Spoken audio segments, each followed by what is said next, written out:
তো দেখুন এই ব্রিজের উপরে আমরা দাঁড়িয়ে আছি, তাকে আমি নিয়ে যাচ্ছি, ছেড়ে দিয়ে আসবো। তো প্রীতি দেখুন দাঁড়িয়ে আছে। তো এসে দেখলাম উড়িষ্যায় কীরকমভাবে দেখুন বন্যা এসছে। তো আপনারা জানেন সব জায়গায় খুবই বৃষ্টি হয়েছে। তো দেখুন পুরো একদম বন্যার জলে ভর্তি। এই দেখুন, এই দেখুন এদিকের ব্রিজটা দেখালাম।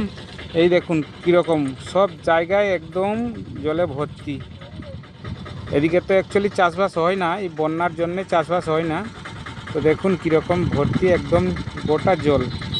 আরও বেশি জল ছিল, জলটা একটু খালি কমে গেছে। এই দেখুন সেদিকেও দেখাচ্ছি।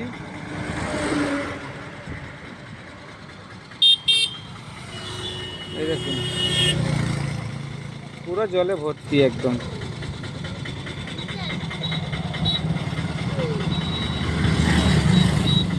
এই বন্যা আসার জন্যে কিন্তু অনেকের অনেক কিছু নষ্ট হয়ে যাচ্ছে, চাষের জমি, সবজি থেকে আরম্ভ করে অনেক কিছু। তো সবজির দাম এবার বাড়বে।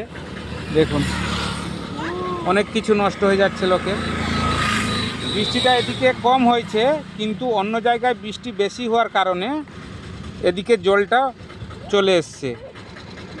সমুদ্রে জল বেড়ে গেছে, তার জন্য ঢুকে এসছে জলটা। কিন্তু এদিকে বৃষ্টি খুব একটা বেশি হয়নি, হয়েছে খুব বেশি হয়নি। ওই সাবধানে সাবধানে, ওই এরা যাচ্ছে, সেখানে একটা অনুষ্ঠান আছে।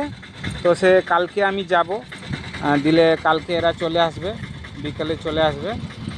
তো দেখুন কীভাবে জল গোটা ভর্তি, এদিকে একদম প্রচুর জল বেড়েছিল। একটুখানি কমে গেছে, নাহলে গাছ টাছগুলো দেখাই যাচ্ছিল না। দেখেছেন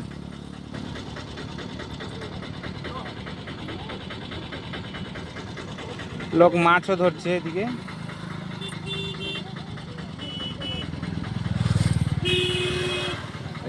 লোক জাল ফেলছে, সেদিকে দেখছিলাম।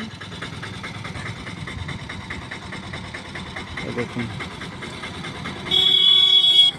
কমেন্ট করে জানাবেন আপনাদের সেদিকে বন্যা এসছে কিনা, কীরকম বৃষ্টি হয়েছে কমেন্ট করে জানাবেন।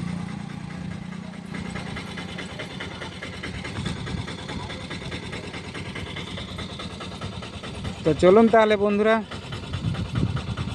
এসছিলাম বলে ভাল লাগলো, একটা ভিডিও বানিয়ে নিলাম, কি আপনাদের দেখায় একটা ভিডিও বানিয়ে। তো দেখুন আমরা যেখানে থাকি সেখানে বন্যার জল ঢোকে না, আর সেখানে যদি বন্যার জল ঢুকবে তাহলে এদিকে পুরো একদম সব শেষ। আমরা উঁচু জায়গায় থাকি। তো তাহলে চলুন বন্ধুরা, আজকের এই ভিডিওটা যদি আপনাদের ভাল লাগে তাহলে একটা লাইক নিশ্চয়ই করে দেবেন, ঠিক আছে? তাহলে রাখছি, সবাই ভালো থাকবেন। আর বন্যা যদি হয়ে থাকে একটু সাবধানে থাকবেন, অসুবিধা তো আপনাদের হচ্ছে। চলুন তাহলে, বিনা পানি সেখানে ডাকছে, তো দেখি সেখানে কি। তো এই ভিডিওটা এখানে শেষ করছি। ভিডিও ভালো লাগলে একটা লাইক করে দেবেন, ঠিক আছে?